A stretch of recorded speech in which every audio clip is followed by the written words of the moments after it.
As we head into fall, often we're thinking about our houseplants and whether to bring those in or what to do with them and how to care for them. Well, today we're here at Calvert's Plant Interiors talking with Julie Jackson. Thank you, Julie. Casey, welcome. Thanks for having us. You've got beautiful plants here, by the way. We do. They are wonderful. And all of these are for sale, I shouldn't mention too, right? They are all for sale. So if somebody has houseplants, can you give us a little advice on how to care for those houseplants? What we should be doing? Should we bring them in for the winter, or what should we be doing with them?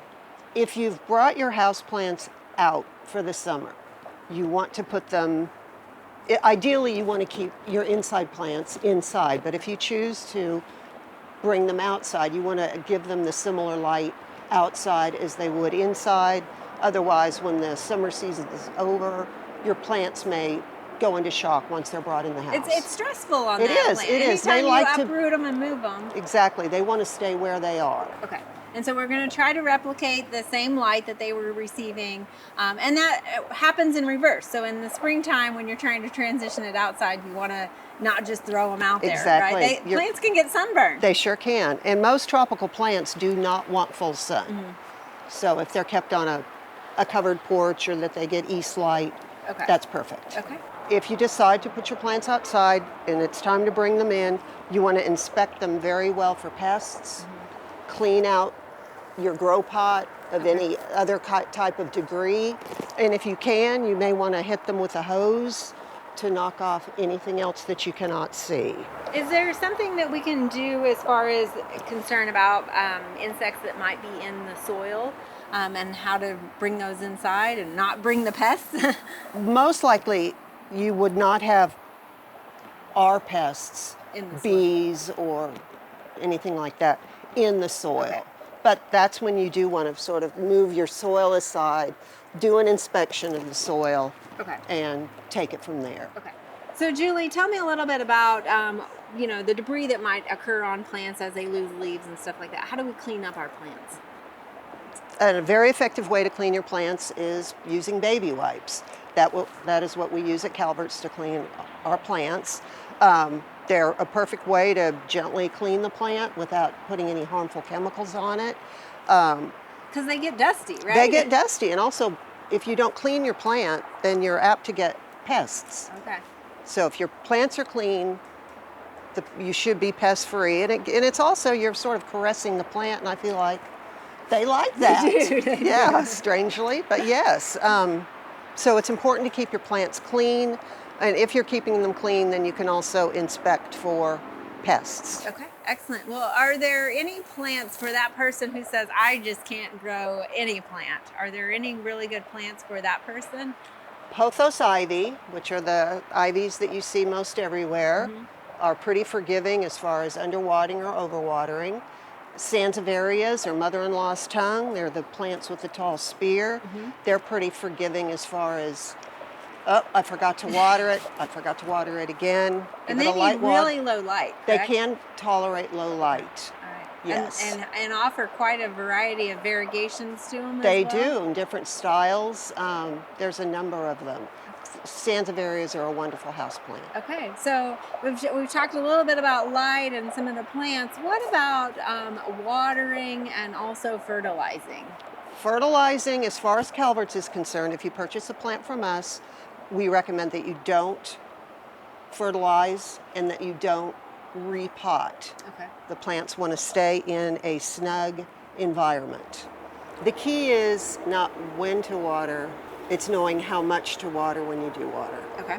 Obviously, smaller plants, 6-inch plants, you could put your fingers in the soil and determine if it's wet or dry. Mm-hmm. When you purchase a plant, you're going to want to know in advance how to take care of it rather than just taking it home and watering. So if you get a house plant, we could explain how to take care of it, or you can always look it up on the internet and get good. Something that we do use at Calvert's for our larger plants is a plant probe. Simple tool. It's got several notches. All we do is put it in the plant, give it a turn, and we see how much soil stays on the plant or on the probe, and based on the plant's needs, we would decide whether or not to water this. Okay. So I would not water this plant because we have moisture all the way down there. Okay. And so you can kind of, it pulls up a little bit of that sample so you It can does. see that there is moisture in there, it's sticking together. Right. Or I do the dirty hand test.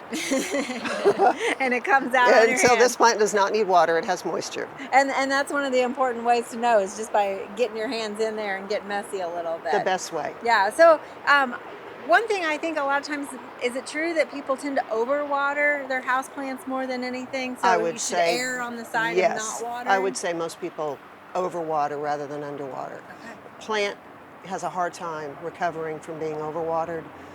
If it's underwatered, it has a better chance of survival. Right. So you always want to check your plant. If it's excessively wet, maybe you have water in the saucer that's not being taken up, or you just might be watering it too often. And again, is that something also that they should water until they see water come out into the saucer, but then dump that, right? Correct. You don't want it setting in You that don't water. want your plant setting in water for the most part. Once you've watered a plant, if there's water in the saucer, you may give it 10 or 15 minutes. To reabsorb it. Yes, and then pour that water out. Okay. Also, a key to watering is watering slowly so that the plant has a chance to hydrate all the way down. Okay.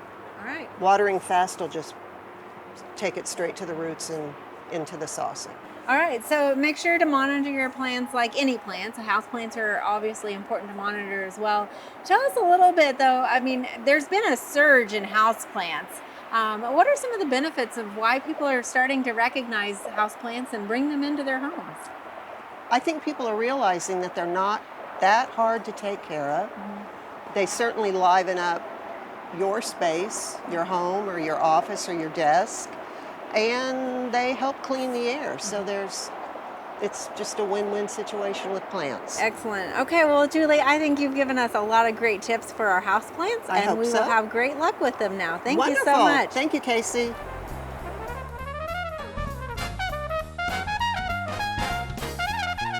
We hope you enjoyed this video as part of our Oklahoma Gardening YouTube channel. You can also find even more videos on the OK Gardening Classics YouTube channel. And join us on social media for great gardening tips, photos, and discussion.